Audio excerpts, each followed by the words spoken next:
Hello guys, कैसे हैं आप लोग। आज हमारा सवाल है कक्षा 10 के विद्यार्थियों के लिए। हालांकि ये टीजीटी पीजीटी और नीट के लिए भी इम्पोर्टेंट है, उसमें भी इससे सवाल बन सकता है।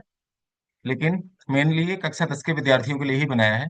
और प्रश्न ये है कि मानव शरीर में नियंत्रण एवं समन्वयन हेतु हार्मोन्स की क्या भूमिका होती है, समझाइए। ठीक है, इस तरह से सवाल आ सकता है, या ऐसे सवाल बन सकता है ये कि अंतःस्रावी ग्रंथियां किन्हें कहते हैं, इनसे स्रावित हार्मोन्स के नाम लिखिए और इनके कार्य भी बताइए। इस तरह के सवाल बन सकते हैं। तो दोनों तरह से पूछा जा सकता है। तो देखिए गाइज, हम बता देते हैं अंतःस्रावी ग्रंथियां किन्हें कहते हैं। Endocrine glands. हमारे शरीर में कुछ ऐसी ग्रंथियां होती हैं जिनमें डक्ट्स नहीं पाई जाती गाइज, यानी कि डक्टलेस होती हैं। ठीक है, नलिकाएं नहीं होती। मान लीजिए ये ग्रंथि है सीधी, तो इसमें कोई भी किसी भी प्रकार की ये नलिका नहीं होगी इससे निकली हुई। ठीक है, बिल्कुल नलिका विहीन ग्रंथियां होती हैं। ओके, डक्टलेस ग्रंथियां होती हैं। और इनसे, डक्ट वाली ग्रंथियों से तो निकलते हैं एंजाइम, लेकिन इनसे हार्मोन स्रावित होते हैं। इनसे क्या निकलते हैं? हार्मोन स्रावित होते हैं, जो सीधे रुधिर में जाकर मिलते हैं, यानी कि ब्लड में जाकर मिलते हैं। समझ गए? तो उनको हम एंडोक्राइन ग्लैंड्स या अंतःस्रावी ग्रंथियां कहते हैं। तो इनको कहा भी जाता है कि वे ग्रंथियां जो अपने स्राव यानी कि हार्मोन्स को रक्त में सीधे छोड़ती हैं। यानी कि इनसे क्या निकलते हैं? हार्मोन्स निकलते हैं जो रक्त में जाकर मिलते हैं, ऐसे भी लिख सकते हैं इसको। और इनमें कोई भी नलिकाएं नहीं होती, डक्ट्स नहीं होती, इसीलिए इनको हम डक्टलेस या नलिका विहीन ग्रंथियां भी कहते हैं। हार्मोन्स के शरीर, ठीक है, हार्मोन्स जो है शरीर के विभिन्न अंगों और प्रणालियों के कार्यों का नियंत्रण और समन्वयन करते हैं। ठीक है, विभिन्न अंगों का और विभिन्न जो कार्य हैं शरीर में, विभिन्न प्रणालियां हैं, तो उनके कार्यों का क्या करते हैं? ये कंट्रोल करते हैं और कोऑर्डिनेशन करते हैं हार्मोन्स जो है। ठीक है, मानव शरीर में नियंत्रण और समन्वयन का कार्य किसका है? वो हार्मोन्स का होता है गाइस। ओके, अंतःस्रावी ग्रंथियां। कुछ अंतःस्रावी ग्रंथियां हैं जिनके मैं नाम देखिए अब आपको यहाँ आ जाते हैं। नंबर एक, पहली जो ग्रंथि है वो है पीयूष ग्रंथि, या इसको मास्टर ग्रंथि भी कह देते हैं। इसको पीयूष ग्रंथि, पिट्यूटरी ग्रंथि या मास्टर ग्रंथि भी कह देते हैं। पीयूष ग्रंथि है, ठीक है, सबसे पहले ये मस्तिष्क में स्थित होती है। कहाँ होती है? मस्तिष्क के, ठीक है, फिर मस्तिष्क के पश्च भाग में स्थित होती है, डायनसिफिलियन नामक गर्त में, हाइपोथैलेमस में लटकी रहती है। ओके, तो ये पीयूष ग्रंथि या पिट्यूटरी ग्रंथि भी कहते हैं, और इसका नाम है मास्टर ग्लैंड, क्योंकि इसमें से बहुत सारे, मास्टर ग्लैंड कहा जाता है इसको गाइस।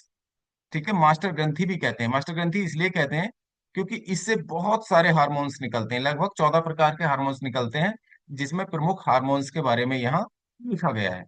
ठीक है, ये बहुत सारे हार्मोन्स के स्रावण होने को प्रेरित करती है, यानी निकलने को प्रेरित करती है। सबसे पहला है ग्रोथ हार्मोन्स, ठीक है, शरीर की वृद्धि के लिए जरूर होता है। ये होता है टीएसएच, थायराइड स्टिमुलेटिंग हार्मोन। फिर आता है एसीटीएच, एफएसएच, एलएच, ऑक्सीटोसिन और एडीएच। ये हार्मोन्स निकलते हैं। ठीक है, ये हार्मोन ध्यान रखिएगा। कई बार ये पूछा जाता है कि पीयूष ग्रंथि से निकलने वाले दो हार्मोन्स के नाम लिखो, तो यहाँ पर जीएच भी लिख सकते हैं, टीएसएच लिख दें, एसीटीएच, एफएसएच, एलएच, एडीएच और ऑक्सीटोसिन। ठीक है, तो इन हार्मोन्स में से किसी के भी दो के नाम लिख देंगे तब भी आपका, ठीक है, आंसर माना जाएगा। और जरूरी नहीं है कि आप पूरा डिटेल लिखेंगे, केवल ऐसे ही शॉर्ट फॉर्म में लिख देना, तभी मार्क्स मिलेगी। ओके, ये किस लिए जरूरी होते हैं? पीयूष ग्रंथि से निकलने वाले हार्मोन्स ये शरीर की वृद्धि के लिए जरूरी होते हैं।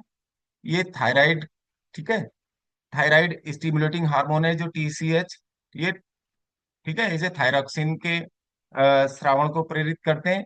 एड्रिनल व जनन ग्रंथियों को नियंत्रित करने का काम करते हैं और जल संतुलन बनाए रखते हैं ये हार्मोन्स। ठीक है, पीयूष ग्रंथि से निकलने वाले जो हार्मोन्स होते हैं। अब आता है गाइस दूसरी जो अंतःस्रावी ग्रंथि है, वो है थायराइड ग्रंथि। ये गले में स्थित होती है, ठीक है, मानव में कंठ के ऊपर, ठीक है, गले में स्थित होती है, और ये एच आकार की होती है।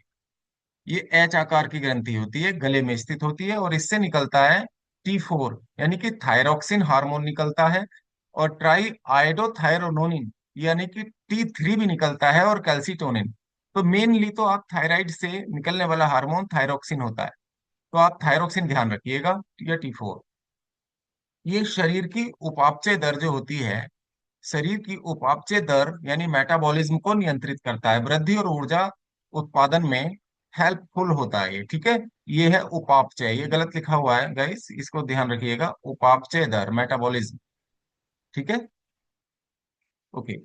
तो उपापचय दर को नियंत्रित करता है थायरक्सिन हार्मोन। और थायरक्सिन की कमी से घेंगा रोग भी हो जाता है गाइस, इसको ध्यान रखिएगा, गोइटर हो जाता है, क्योंकि थायरक्सिन में आयोडीन होती है। फिर आता है पैराथायरॉइड ग्रंथि। पैराथायरॉइड ग्रंथि से निकलता है पैराथार्मोन हार्मोन। ये रक्त में कैल्शियम और फास्फोरस का संतुलन बनाए रखता है, ठीक है। फिर आती है अगली अंतस्रावी ग्रंथि, एड्रिनल ग्लैंड, यानी कि अधिवृक्क ग्रंथि। अधिवृक्क ग्रंथि से एड्रीनेलिन हार्मोन निकलता है, इसको ध्यान रखिएगा, ठीक है। नॉर एड्रीनेलिन है, कॉर्टिसोल है, और एल्डोस्टेरोन है, ये भी इसी से निकलते हैं, लेकिन एड्रीनेलिन, इसको ध्यान रखिएगा, ये क्या करता है, तनाव की स्थिति में, ठीक है, शरीर को तैयार करता है। ओके। भय की स्थिति में, डर की स्थिति में, तो इस बॉडी को क्या करता है, प्रिपेयर करता है, और ठीक है, नमक और पानी का ये संतुलन बनाए रखता है। ओके। अम्ल क्षार संतुलन भी कह सकते हो आप, कि अम्ल क्षार संतुलन बनाए रखता है, ठीक है, क्योंकि नमक अम्लीय होता है और पानी क्षारीय होता है नेचर में। अब आता है, ठीक है, अग्नाशय। अग्नाशय अगली ग्रंथि है। अग्नाशय एक मिश्रित ग्रंथि होती है, लेकिन इससे इंसुलिन हार्मोन और ग्लूकागन हार्मोन निकलते हैं, और ये रक्त में शर्करा का स्तर जो है नियंत्रित करते हैं। और अग्नाशय से इंसुलिन की कमी से कौन सा रोग हो जाता है, मधुमेह हो जाता है, डायबिटीज। ओके। मधुमेह रोग हो जाता है इसकी कमी से। और ये अग्नाशय की बीटा सेल्स से, ठीक है, बीटा सेल्स से ये स्रावित होता है, बीटा कोशिकाओं से। और ग्लूकागन जो है ये अल्फा कोशिकाओं से स्रावित होता है अग्नाशय की। ओके। और अग्नाशय आप लोगों को पता ही होगा, आमाशय में जो ग्रहणी होती है, तो ग्रहणी से लगा होता है ये आमाशय, है ना, ये अग्नाशय यहाँ पर स्थित होता है। तो अग्नाशय से इंसुलिन हार्मोन और ग्लूकागन हार्मोन निकलते हैं।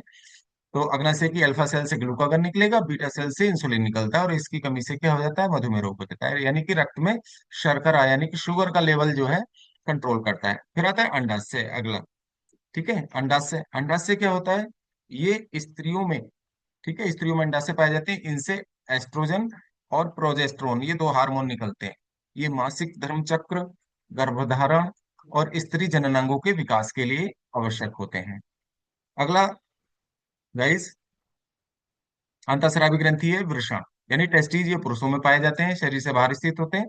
टेस्टिस्टिरोन हार्मोन इससे निकलता है, टेस्टिस्टिरोन हार्मोन। और ये पुरुष जननांगों का विकास करता है, शुक्राणुओं का निर्माण करता है, और यौन लक्षणों का विकास करता है, ठीक है। फिर आता है पीनियल ग्रंथि। पीनियल ग्रंथि से मेलाटोनिन हार्मोन निकलता है, ये नींद जागरण चक्र का नियंत्रण करता है। फिर आती है गाइस थाइमस ग्लैंड।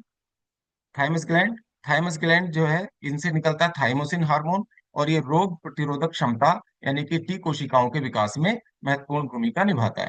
तो इस प्रकार हमारे शरीर की जो विभिन्न नियंत्रण और समन्वयन की प्रक्रियाएं हैं, वो हार्मोन्स द्वारा नियंत्रित होती हैं, ठीक है। तो यहाँ ये हार्मोन्स का जो टॉपिक है कंप्लीट होता है, ठीक है। ये आप लोगों को कैसा लगा कमेंट में जरूर बताइएगा।